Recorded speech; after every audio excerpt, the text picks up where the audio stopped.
Hello everyone, आप सभी का स्वागत है उम्मीद की ग्रीन चैनल में। PS निर्वाण चैनल में।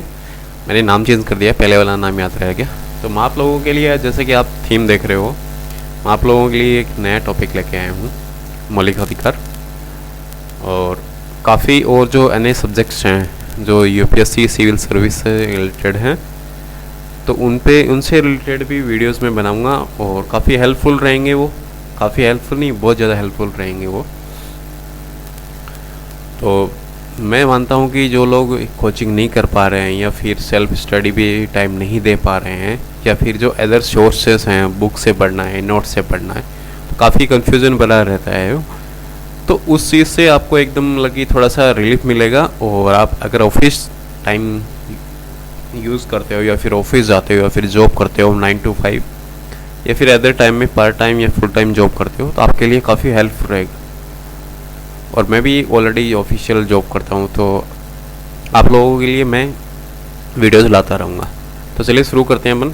बाकी बातें अपन अदर वीडियोज़ में बात करेंगे। तो सबसे पहले शुरू करते हैं अपन। पॉलिटी का टॉपिक है मौलिक अधिकार। बाकी के स्टेप बाय स्टेप वीडियोज़ में अपलोड करता जाऊँगा, तो आप उसकी टेंशन मत लेना। तो सबसे पहले अपन देखते हैं कि मौलिक अधिकार, तो फंडामेंटल राइट्स है, वो अपन इसमें देखेंगे।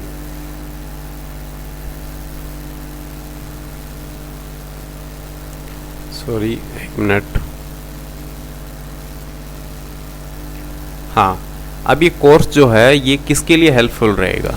तो मेनली जो है ये कोर्स हेल्पफुल रहेगा यूपीएससी सिविल सर्विस के लिए और एपीएफसी के लिए और पीसीएस में मेनली फोकस रहेगा मेरा आरएस के लिए। और यूपीएससी सिविल सर्विस 2023 के लिए हेल्पफुल रहेगा आपके लिए ये। एपीएफसी जो अभी आने वाली है, यूपीएससी इसको कनेक्ट कराएगा ईपीएफओ डिपार्टमेंट में। और एक है पीसीएस में जो आरएस है, उसके लिए ये जो नेक्स्ट वैकेंसी आएंगी उसके लिए मैं ये प्रिपेयर करवा रहा हूँ। तो मेनली फोकस मेरा 3 पे ही रहेगा, इन पे। बाकी आप अदर एग्ज़ाम्स के लिए भी ये हेल्पफुल रहेगा, ऐसा नहीं है कि अदर एग्ज़ाम्स के लिए नहीं है, लेकिन स्पेशली ये 3 एग्ज़ाम्स के लिए है। इंट्रोडक्शन। तब सबसे पहले अपन इसकी थीम स्टार्ट करते हैं। सबसे पहले कि थीम में क्या रहेगा उसका, तो चलिए शुरू करते हैं अपन।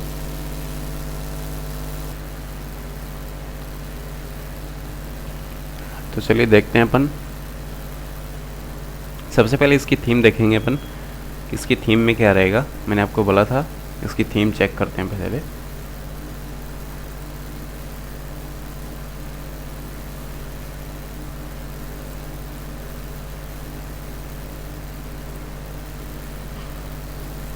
तो इसके थीम में अपन देखते हैं कि इसके जो फंडामेंटल राइट्स है, तो फंडामेंटल राइट्स जो है वो मूल अधिकार भी बोलते हैं, मौलिक अधिकार भी बोलते हैं, और अलग अलग नामों से आपको मिलेगा, लेकिन मेनली आपको मौलिक अधिकार से ही ये मिलेगा ये टॉपिक। और अदर बुक्स हैं या फिर एनसीईआरटी बुक्स में भी आपको इसी नाम से मिलेगा। तो सबसे पहले जो है ये इसे फंडामेंटल राइट्स, इसको मैग्ना कार्टा कहा गया। मैग्ना कार्टा ये क्यों कहा गया कि ये जो है ब्रिटेन के संविधान से लिया गया है, और ब्रिटेन को जो है मूल अधिकार कोई जननी मानते हैं। मूल अधिकार, मूल और अधिकार। अब मूल से आप क्या समझते हो? मूल से अपन देखते हैं एकदम जो नई चीज़ है, एकदम जो रूट लेवल की है, यानी कि एकदम जो बेस है, तो उस चीज़ से अपन मूल रिलेटेड करते हैं। तो यानी कि जो अभी नया है, मूल यानी नया, अभी सर्जन हुआ है, या फिर अभी अभी कुछ नया बना है, या फिर कुछ ऐसा अपन मूल में अपन देखें कि उस चीज़ के लिए एक ऐसी चीज़ को तैयार करना जो वहाँ पे सरवाइव कर सके। एक एग्जांपल के तौर पे मैं आप लोगों से कहूँ, एक पौधा है, ये कोई पौधा है, तो इसको उगाने के लिए अपन को एक कैसी ज़मीन चाहिए? आई थिंक जहाँ तक मैं समझता हूँ, एक इसको पॉली ज़मीन चाहिए। पॉली ज़मीन हो, उर्वरक हो वहाँ पे, और क्लाइमेट उसके अकॉर्डिंग हो थोड़ा सा। तो ये सारी चीज़ें अपन को चाहिए, तभी ये पौधा उगेगा। बीच में आपको एक बात और बता दूं, ये जो नोट्स वगैरह इस तरह से मैं आपको जो पढ़ा रहा हूँ, इसके लिए मैं एक स्लाइड शो भी बना सकता था, स्लाइड भी बना सकता था, लेकिन स्लाइड में आप उन चीज़ों को अच्छी तरह से नहीं समझ पाते, और इस तरह से आप इन चीज़ों को समझोगे तो आप इन चीज़ों को लिख भी पाओगे। और स्लाइड में क्या था कि वो पॉइंट पॉइंट होते हैं और पॉइंट को आप अच्छी तरह से डिस्क्राइबली नहीं कर पाते, तो मैंने सोचा आप अच्छी तरह से उसको डिस्क्राइब भी कर पाओगे और उनको कोट भी कर पाओगे और उनको अच्छी तरह से नोट भी कर पाओगे इन नोट्स को। सॉरी, पीडीएफ आपको मिलेगी नहीं, ये मैं आपको पहले बता देता हूँ कि पीडीएफ इन नोट्स की मैं आपको दे नहीं सकता, तो आप इनको नोट डाउन कर सकते हो। तो चलिए शुरू करते हैं। तो इनके लिए एक पॉली ज़मीन तैयार करना ताकि ये पौधा उग सके।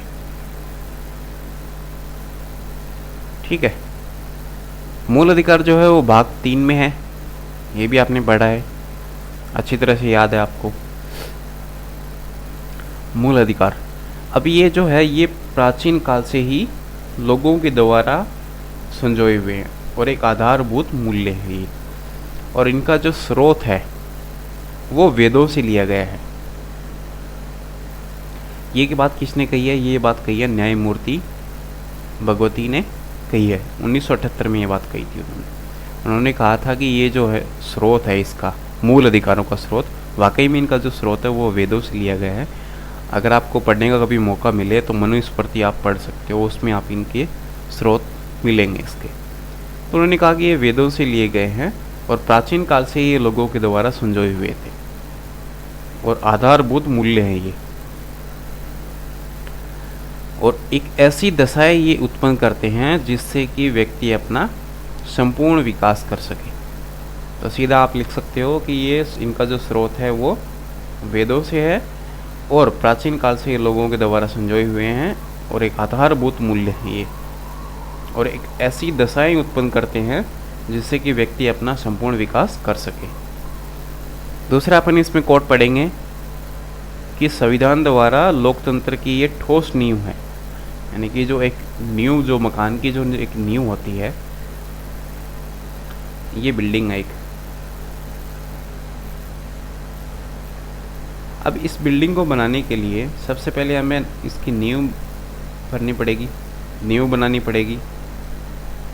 अब ये नींव मजबूत होगी तभी तो ये बिल्डिंग खड़ी होगी। और एक बिल्डिंग ये है, अगर इसकी नींव बस ये इतनी सी की है तब सबसे ज़्यादा मजबूत कौन सी होगी इसमें से? ये वाली है, फिर ये वाली? ऑफ कोर्स यही होगी, क्योंकि इसकी नींव मजबूत है। और नींव मजबूत होगी तो वो ज़्यादा टाइम के लिए सर्वाइव करेगी, और यही हमारे संविधान में है, क्योंकि हमारे संविधान में मौलिक अधिकार हैं।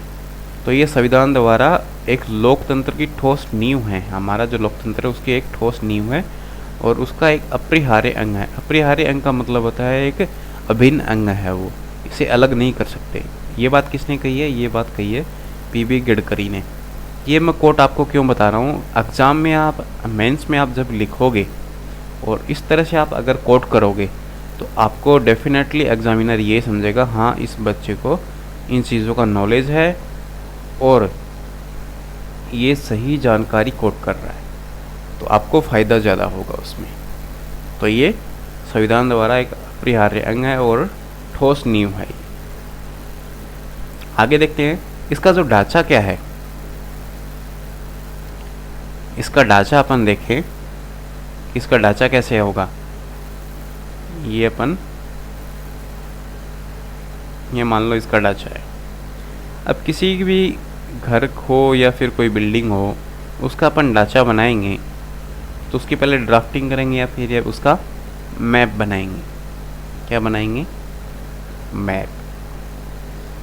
मैप इस तरह से, ये यहाँ पे ये होगा, ये रूम होगा, ये यहाँ पे बैठक होगी, ये इधर एक और रूम होगा, ये किचन होगा।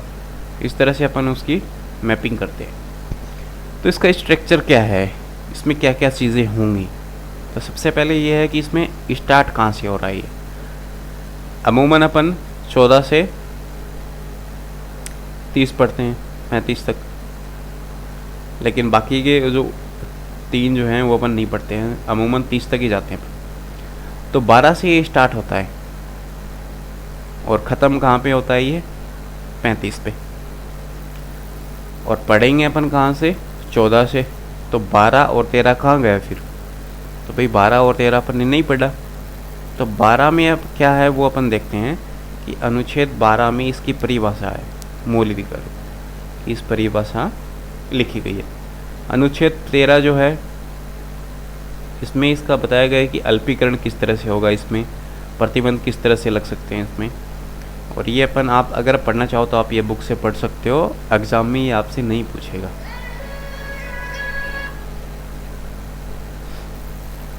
तो एंड ये जो होगा वो होगा 33, 34 और 35 पे, ये सेना से संबंधित है। अब आगे अपन देखते हैं इसकी अन्य स्रोत। अन्य स्रोत में क्या कहा गया है इनके बारे में कि कहाँ कहाँ से अपन इसके स्रोत ले सकते हैं, कि कहाँ कहाँ से चीज़ें इंडिकेट होती हैं कि हाँ ये चीज़ें होनी चाहिए। तो सबसे पहले अपन देखते हैं ईश्वर। भाई भगवान है, भगवान के लिए सभी समान है, कोई उसके लिए छोटा बड़ा, अमीर गरीब, ऊंचा नीचा कोई नहीं है, उसके लिए सभी समान है। ऐसे ही अपन देखते हैं कि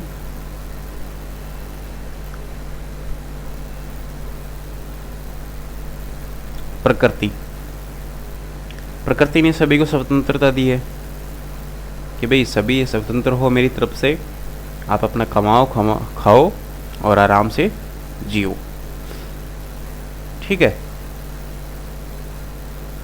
तो ये प्रकृति ने सभी को समान माना है।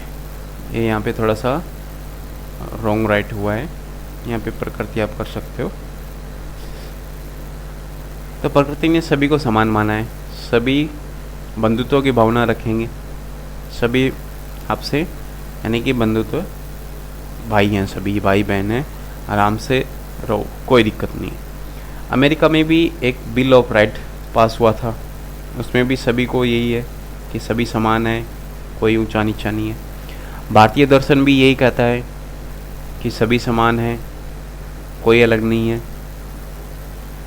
तो भारतीय दर्शन जो है उसमें कभी भारतीय दर्शन ने कभी किसी को फोर्स नहीं किया कि आप ये चीज़ें मानो, आप वो चीज़ें मानो, आप ये चीज़ें नहीं मानोगे।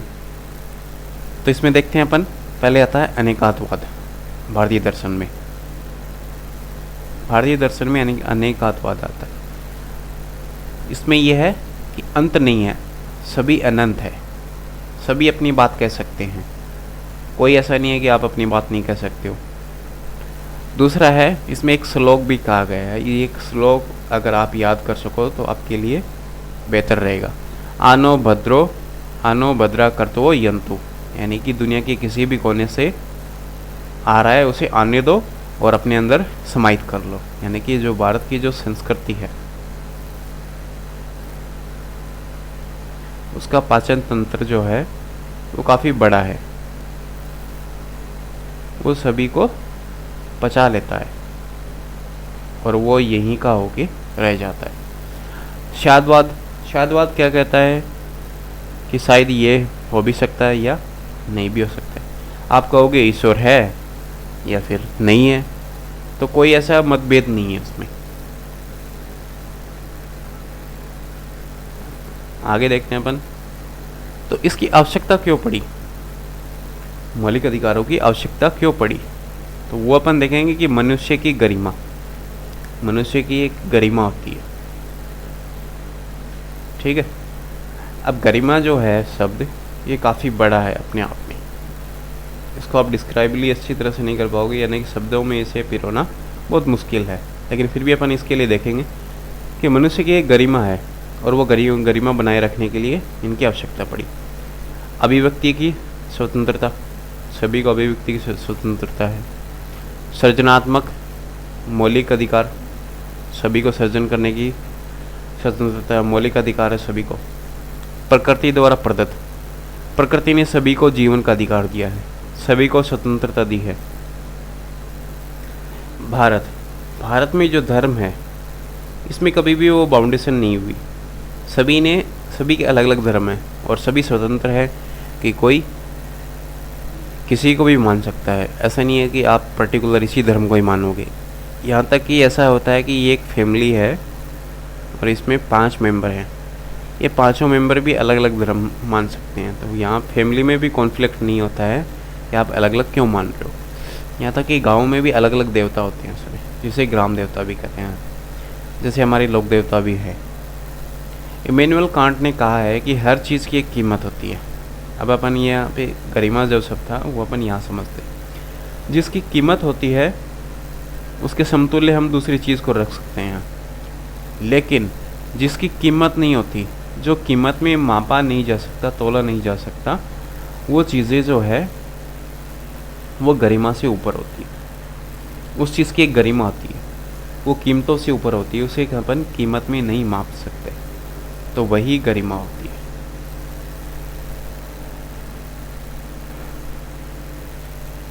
आगे देखते हैं कि इसकी जो विशेषता क्या है। इसकी जो विशेषताएं हैं कि इसमें ये शस्त्र बल या गुप्तचर सेवाओं के दौरान इनमें प्रतिबंध होगा, यानी कि आपातकाल के दौरान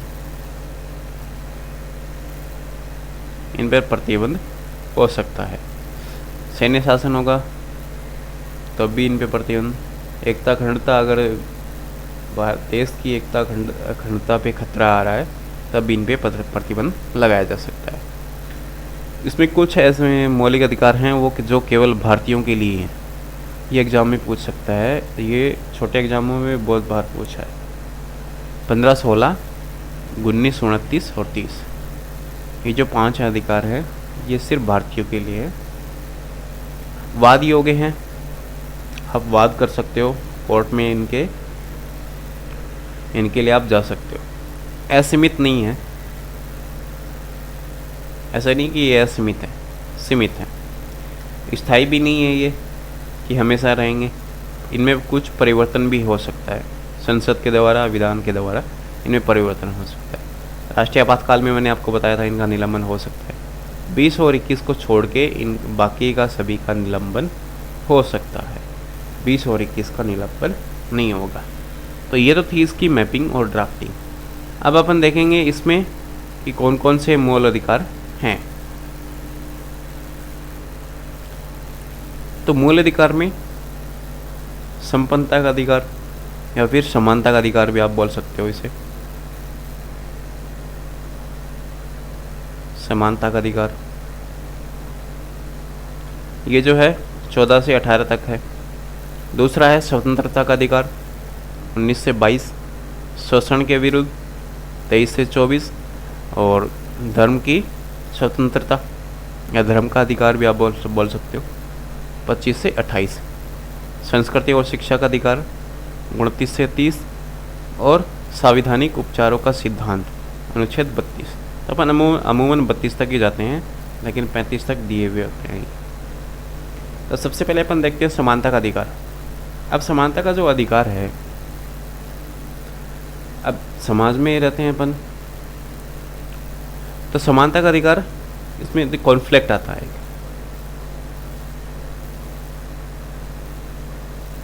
कॉन्फ्लिक्ट कैसे हो सकता है इसमें? समानता का, असमानता का कारण और समानता। असमानता का कारण अपन देखते हैं कि प्रकृति ने सभी को असमान बनाया है। समान तो प्रकृति ने अधिकार तो दिया है, जीवन जीने का अधिकार दिया है, सभी स्वतंत्र हैं इसके लिए, लेकिन उसने कुछ असमानता भी रखी है। जैसे रंग में काला और गोरा, भाषा, विकास, संसाधन, क्षेत्र के अलग अलग, सभी के संसाधन अलग अलग हो सकते हैं, सभी के भाषा, भौगोलिक स्थिति, भौगोलिक जलवायु काफ़ी वाइल्ड है ये, तो सभी के लिए असमान होते हैं। समाज में भारतीय जो समाज है वहाँ की परंपरा, सभी की परंपरा अलग अलग होती है। यहाँ तक कि अलग अलग राज्यों की अलग अलग लोगों की भी परंपरा अलग अलग होती है। दूसरा यूरोप में रंग भेद आपने देखा होगा, गोरा सिद्धांत अंग्रेजों का। हिटलर का नस्ल भेद, वो नस्ल भेद करता था। धर्म, स्त्री और पुरुष। यहाँ पे एक चीज़ और आपको बताऊंगा, स्त्री जो है, स्त्री और पुरुष में मतभेद किया जाता है। मतभेद किस तरह से किया जाता है कि भारत में जो है वो पुरुष प्रधान देश रहा है, समाज। लेकिन ऐसा नहीं है कि ये अभी रहे, लेकिन पहले से अपन देखेंगे अंग्रेज़ों से पहले का जो हमारा जो देश था वो काफ़ी मतलब कि एक वाइल्ड और एकदम ओपन विचारों वाला और काफ़ी समृद्ध देश था। तो वहाँ पे ये चीज़ें मैटर नहीं थी पहले, ये तो उसके बाद हुई हैं ये चीज़ें। तो इसमें कहा गया है कि स्त्री पैदा नहीं होती है, स्त्री को बनाया जाता है। ये किसने कहा है? एक महान लेखिका है, सिमोन दे बाउवर। ये इस चीज़ में आप कोट कर सकते हो, तो कोट करोगे तो आपको बहुत फ़ायदा मिलेगा इसमें। अब और समानता असमानता देखते हैं इसके अलावा।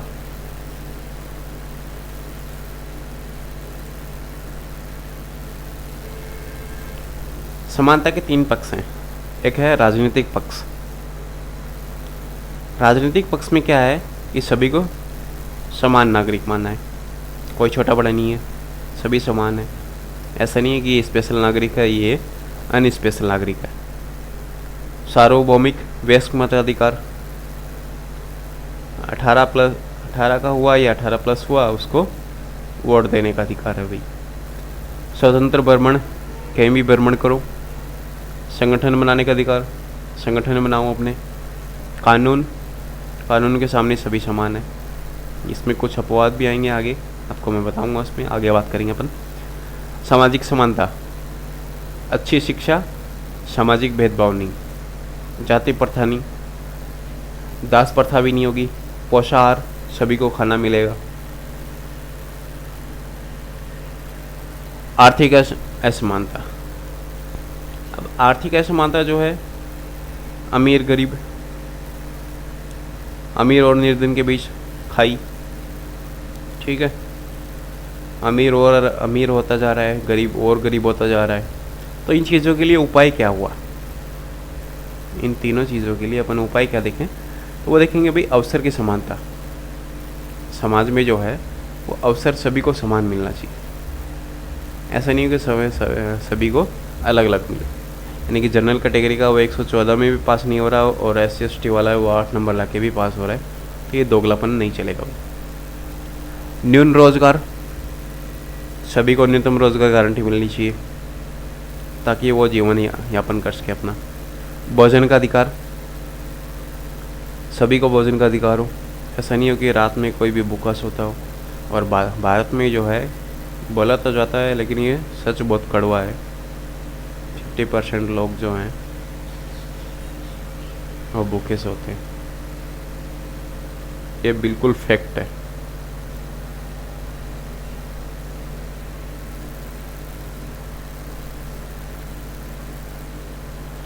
इसके अलावा कार्य क्षमता में अंतर, मैंने आपको बोला था कि मेल और फीमेल में कार्य क्षमता में अंतर हो।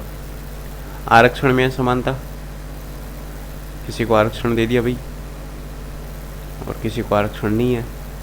करारोपण, जो जितना पे करेगा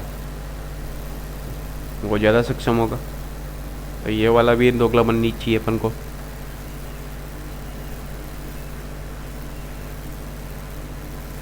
अब इसमें एक जो चीज़ है वो अपन देखेंगे, जो राज्य की जो परिभाषा, यहाँ पे एक आता है राज्य की परिभाषा। आप जब पढ़ोगे मौलिक अधिकार या फिर मूल कर्तव्य, आप जो पढ़ोगे उसमें आएगा राज्य। अब राज्य मैंने आपको बोला था कि 12 में उसकी परिभाषा है, मैंने बताया था। लेकिन 12 थर्ड में इसमें राज्य की परिभाषा आती है। परिभाषा इसकी डेफिनेशंस है 12 में। तो यहाँ पे एक तो होता है कार्यकारी और एक है विधायी। अब इनके जो अंग हैं कार्यकारी और विधायी, इनके अंगों को जो क्रियान्वित करते हैं या फिर करने वाली जो सरकार है वो भारत सरकार है। अब इसमें 2 हैं, तो राज्य विधायी है और एक स्थानीय निकाय वाले हैं, ठीक है। राज्य विधायी में तो कौन करे? गवर्नमेंट। और स्थानीय निकाय में जो है उसमें कौन से आएंगे? जो लोकल बॉडीज़ हैं, जैसे पंचायत है, जिला बोर्ड है, नगर पालिका है, LIC या फिर गैर वित्तीय संस्थान भी हैं, गैर संस्थान भी हैं जो नॉन गवर्नमेंट है। तो अगर इन्होंने अगर मौलिक अधिकारों का उल्लंघन करती हैं तो अपन चुनौती दे सकते हैं इनको, ये चीज़ इसमें बताई गई है। दूसरा इसमें आता है कि विधि शब्द। विधि से आप समझते हो कानून। अब कानून दो तरह के बनते हैं, एक तो स्थायी और एक अस्थायी।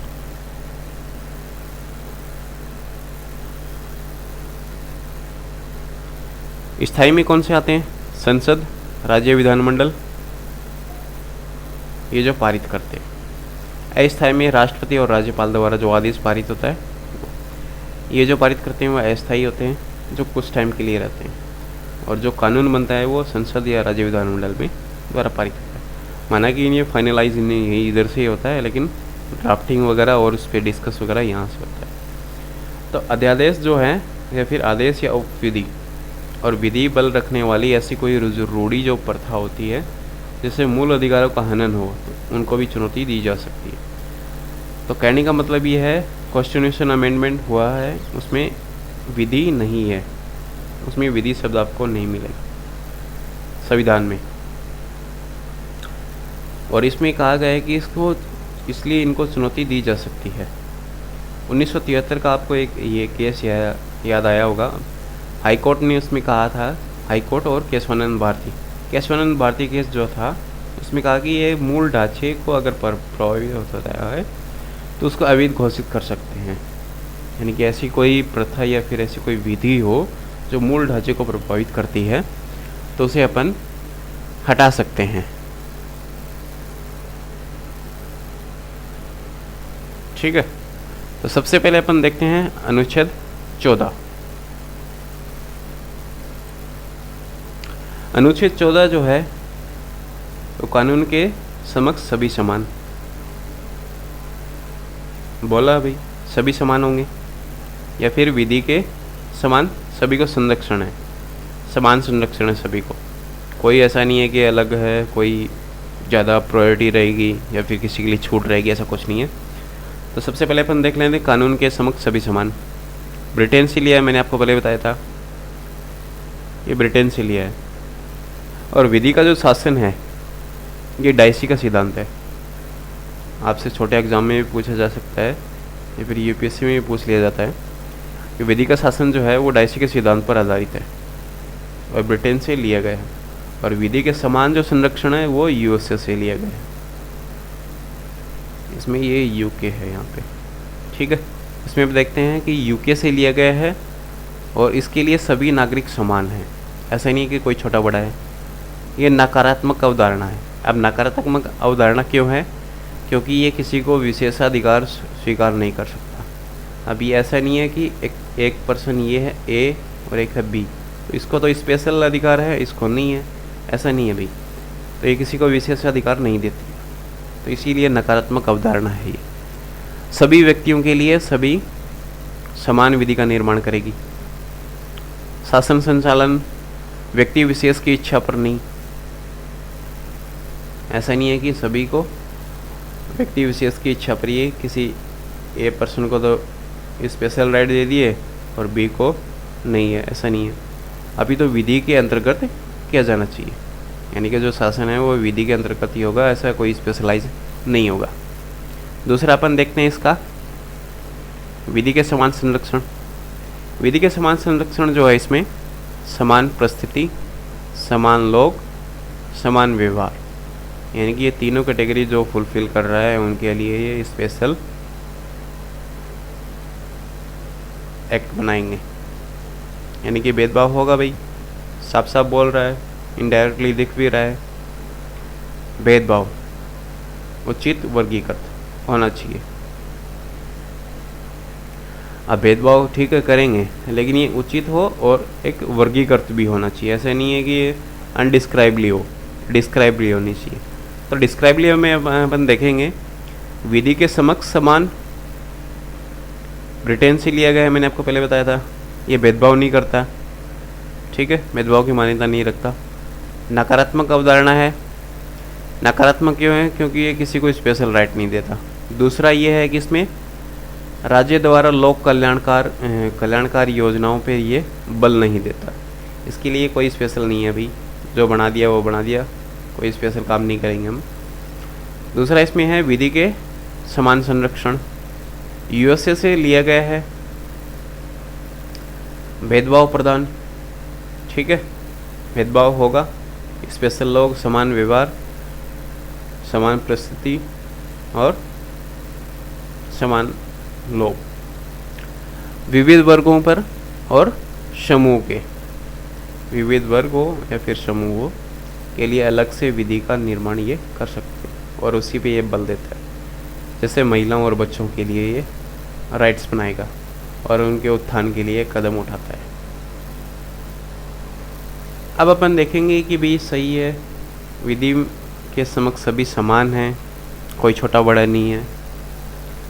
तो भी राष्ट्रपति है, उपराष्ट्रपति है, राज्यपाल है, या फिर जो हमारे दूतावास के जो अधिकारी हैं उनके लिए फिर अलग से कैटेगराइज क्यों की? वो भी तो हमारे लिए नागरिक है, सभी तो समान ही है वो, फिर उनके लिए अलग से ये ऐसे भेदभाव वाली नीति क्यों रखी है? हाँ, उनके लिए भी कानून समान ही है।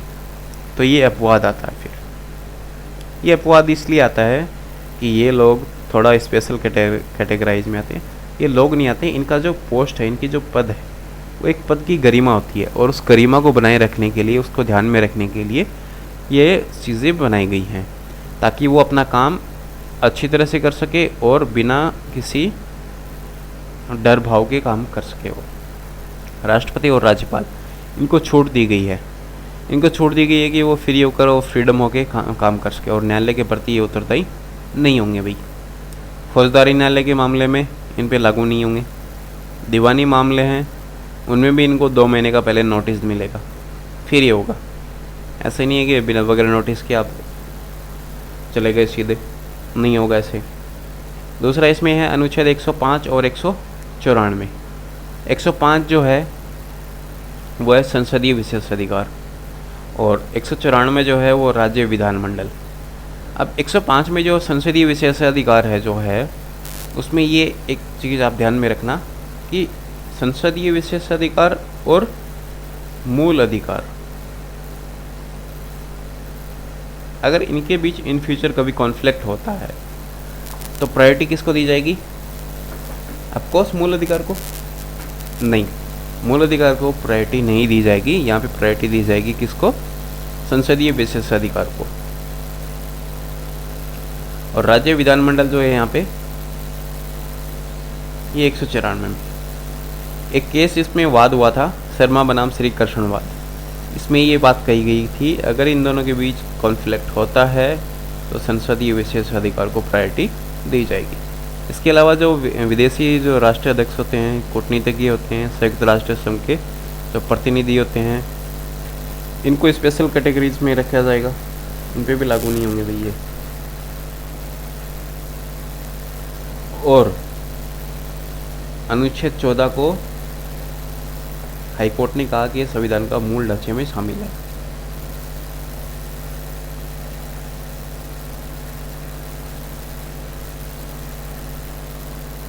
ठीक है,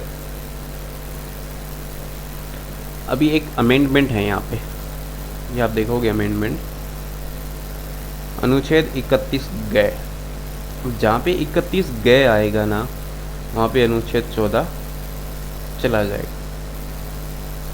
ये अपवाद है इसका। इसमें कहा गया कि राज्य विधानमंडल द्वारा अगर नीति निदेशक तत्वों के क्रियान्वयन के संबंध में कोई नियम बनाएगा, कहने का मतलब है कोई राज्य है और वो नीति निदेशक तत्वों को लेकर कोई नियम वगैरह बना रहा है, तो वहाँ पे 39 अनुच्छेद 39 की धारा उपधारा ख और ग का समावेश है, इनका भी समावेश हो गया। और नीति निदेशक तत्व तो है ही है, तो उसे उस आधार पर चुनौती नहीं दे सकते कि भाई 14 का उल्लंघन हो रहा है। तो वहाँ पे अपन ये नहीं बोलेंगे इनके अकॉर्डिंग कोई नियम वगैरह बना रहे हैं तो ये नहीं बोल सकते कि 14 का उल्लंघन कर रहे हैं। इस बारे में सर्वोच्च न्यायालय का कहना है कि जहाँ 31 गए आएगा वहाँ अनुच्छेद 14 चला जाता है, तो वहाँ पे उल्लंघन नहीं माना जाता है। तो इसमें एक राष्ट्रपति नाम से राष्ट्रपति का जिक्र हुआ है अनुच्छेद 14 में। तो अपन राष्ट्रपति के बारे में भी थोड़ा सा देख लेते हैं, क्योंकि अभी चर्चा में भी है। और हमारे जो नए जो राष्ट्रपति बने हैं वो द्रौपदी मुर्मू बनी हैं, तो इनके बारे में थोड़ा सा देख लेते हैं। तो ये कहाँ से आती हैं? मयूरभंज एक ज़िला है उड़ीसा में, वहाँ से आती है। संथाल जाति, आदिवासियों में एक संथाल जाति है, वहाँ से आती है। इन्होंने अपने करियर की जो शुरुआत की थी वो एक शिक्षिका के तौर पे की थी, ठीक है। फिर ये जूनियर असिस्टेंट बनी सिंचाई विभाग में। फिर 97 में इन्होंने जॉब छोड़ दी। 97 में फिर इन्होंने पार्षद का चुनाव लड़ा और चुनाव ये जीत गई। और 2000 में फिर ये एमएलए की चुनाव जीता इन्होंने 2000 में। फिर ओडिशा विधानसभा में फिर उसके बाद में 15 में ये झारखंड के राज्यपाल भी बनी। यहाँ पे आपको एक बात और बता दूँ, ये भी राष्ट्रपति रह चुकी हैं और राज्यपाल भी रही हैं। और प्रतिभा पाटिल ये भी राष्ट्रपति रह चुकी हैं, पहली महिला थी अपनी। और ये राज्यपाल भी रह चुकी हैं, ये भी कहाँ की? राजस्थान की। अब द्रौपदी मुर्मू है, ये 15वीं राष्ट्रपति बनी है, हमें 15वीं राष्ट्रपति बनी है। और फर्स्ट ट्राइबल आदिवासी, यानी कि पहली आदिवासी महिला है जो राष्ट्रपति बनी है। और दूसरी महिला है इसमें, पहली प्रतिभा जी पाटिल थी, दूसरी द्रौपदी मुर्मू जी हैं, ठीक है। अब अगर ये उम्मीदवार ये बन तो गई, अब इनका जो इफ़ेक्ट है, जो समाज में एक इफ़ेक्ट है, एक जो मैसेज है वो क्या जाएगा? पहला तो ये जाएगा कि महिला सशक्तिकरण का, ठीक है। दूसरा ये है, आधी आबादी होने के बावजूद भी महिलाओं के प्रतिनिधित्व कोई नहीं था, महिलाओं के प्रतिनिधित्व भी कर पाएंगे। आदिवासी समुदाय संसद विधानसभा में जनसंख्या के आधार पर आरक्षण जो था। और सामाजिक आर्थिक विकास में जो अभी इनको जो आर्थिक विकास की जो इनकी जो गति थी वो धीमी थी आदिवासियों की, तो अब इनको मुख्य धारा में जोड़ पाएंगे।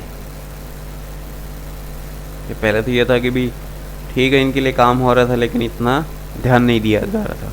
लेकिन अब खुद राष्ट्रपति हैं तो वो इनको ज़्यादा अच्छी तरह से इम्प्लीमेंट कर पाएंगे, और उनको पता भी है किस तरह से इसमें दिक्कतें आती हैं और क्या क्या चीज़ें फेस करनी होती।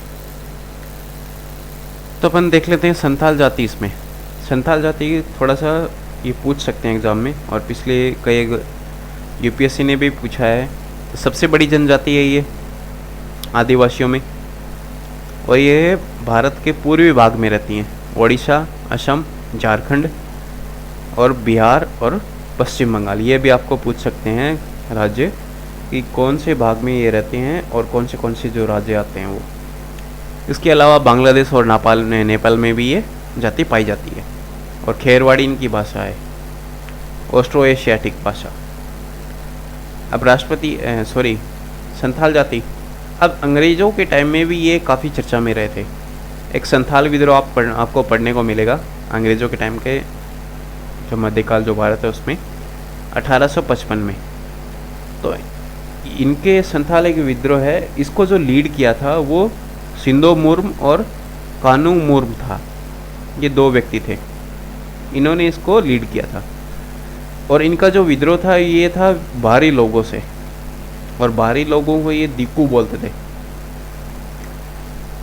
और इनका जो विद्रोह था वो ये किसको लेकर था कि राजस्व अधिकार प्लस पुलिस और साहूकार और जमींदार और कंपनी के शासन, इनसे ये काफ़ी मतलब कि पीड़ित थे। तो इनका ये विरोध कर रहे थे। और लास्ट में इन्होंने जो कंपनी का शासन अंत की घोषणा कर दी, भाई कंपनी का शासन ख़त्म हो गया, हम खुद का शासन चलाएंगे और हमारे खुद के अधिकार होंगे, खुद के रूल्स होंगे। तो खुद को इन्होंने स्वतंत्र घोषित कर दिया। फिर 1856 में, सॉरी ये गलत है यहाँ पे 1956, यहाँ पे 1856 कर लेना। 1856 में अंग्रेज़ों ने सेना का प्रयोग करके इनके विद्रोह का दमन कर दिया और संथाल एक परगना बनाया और एक ज़िला बना दिया वहाँ पे। पहले एक परगना था, फिर उसे संथाल नाम से एक ज़िला बना दिया। संथाली जो लोग हैं उनके लिए गैर स्थायी गैर संथाली लोग, एक तो संथाली लोग, एक गैर संथाली लोग, इन दोनों में एक डीड बनाई गई, गवर्नमेंट ने एक डीड बनाई कि जो गैर संथाली लोग हैं वो ये ना तो इनकी भूमि ले सकते हैं, और जो संथाली लोग हैं ना वो अपनी भूमि इनको दे सकते हैं। यानी कि खरीदने और बेचने में दोनों पे इन पे प्रतिबंध लगा दिया, क्योंकि ये भोले भाले लोग होते थे और जो गैर संथाली लोग थे इनका शोषण करते थे और उनसे भूमि ले लेते थे, जंगल की भूमि। तो ये था इसमें, तो ये आपसे थोड़ा बहुत पूछ सकता है। राष्ट्रपति के बारे में अपन थोड़ा देखें तो भाग 5 में आपको राष्ट्रपति के बारे में जानकारी मिलेगी, उसकी कार्यपालिका, न्यायपालिका, विधायिका, औपचारिक, सारी चीज़ें उसमें महाभियोग का इसमें जिक्र किया गया है। उसके बाद में अनुच्छेद 52 में राष्ट्रपति है, 53 में उसके कार्यकारी शक्तियाँ हैं, 54 में उसका चुनाव है, 55 में उसकी चुनाव की विधियाँ हैं कि किस तरह से उसके चुनाव होंगे, 56 में कार्यपालिका और 57 में पुनर्निर्वाचन पात्रता और 58 में चुनाव की योग्यता उसकी। तो ये सारी चीज़ें थी। अब थोड़ा सा स्पेशलाइज ये था कि 12वें जो हमारे राष्ट्रपति थे वो प्रतिभा पाटिल थे और 15वीं अपनी द्रौपदी मुर्मू जी हैं। तो ये पहली महिला राष्ट्रपति थी, गवर्नर भी रही है, मैंने आपको बताया था। और 11वें थे अपने APJ अब्दुल कलाम जो कि एयरोनॉटिकल इंजीनियर थे, और 10वें थे अपने KR नारायण जो उपराष्ट्रपति थे 9वें, और ये पहले दलित राष्ट्रपति बने थे। आई होप दोस्तों आपको ये इसकी जो थीम और ड्राफ्टिंग और अनुच्छेद 14 आपको समझ में आया होगा, और अनुच्छेद 15 और 16 जो अपन नेक्स्ट वीडियो में अपन डिस्कस करेंगे। और इसी तरह बने रहिए मेरे साथ, मैं आपको बीच में नहीं छोड़ूंगा, और मैं कंटिन्यू अभी आपके लिए पॉलिटी, इकोनॉमी और ज्योग्राफी ये मैंने स्टार्ट की है, और इन तीनों के टॉपिक्स मैं डिस्कस करता रहूँगा स्टेप बाय स्टेप, और आप इसके नोट्स बनाते रहिए और काफ़ी हेल्पफुल रहेंगे। अभी से आप तैयारी कर दोगे तो APFC, UPSC और RAS इन तीनों में आप अच्छी तरह से परफॉर्म कर पाओगे, ये मेरा वादा है आपसे। थैंक यू, धन्यवाद। और मैं आपको आप लोगों को बता दूं, एक सीरीज़ मैंने स्टार्ट की थी फाइनेंशियल हेल्प के लिए, तो वो भी मैं आपके लिए जल्दी शुरू करने वाला हूँ। तो उसमें थोड़ा सा काम बाकी था, वो कंप्लीट होने वाला है उसका भी। और एक सीरीज़, एक मोटिवेशनल डेली वीडियोस में आपके लिए लाता रहूँगा, शॉर्ट वीडियोस, ताकि आप मोटिवेट रहें। तो चैनल को ज़्यादा से ज़्यादा सब्सक्राइब कीजिए और शेयर कीजिए अपने दोस्तों के साथ, और बने रहिए। थैंक यू, धन्यवाद।